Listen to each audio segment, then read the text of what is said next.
দিন যদি একটু আমাদের সুপারিশ করে আর বুঝতে পারে যে এরাই দারুল উলুম মাদ্রাসার সঙ্গে সম্পর্ক ছিল, ওই দিন আমাদের দেখা যাবে যে আমাদের কতগুলো আনন্দ হবে যে আল্লাহ সত্যিকার অর্থে আমরা ওখানে সম্পর্ক রেখে আমরাই লাভবান হয়ে গেছি।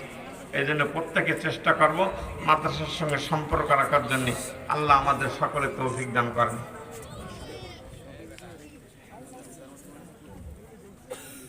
আমাদের হাফেজ তালেবে ইলমদের অভিভাবক যারা আছি, মেহেরবানি করে আমরা ওই স্টেজের কাছাকাছি থাকব।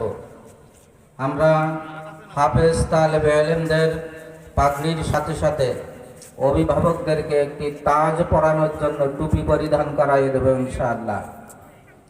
আর হাফেজা মেয়েদের মাদেরকে একটি করে হিজাব। এই জন্য হাফেজাদের মাদের সাথে থাকার জন্য অনুরোধ করছি।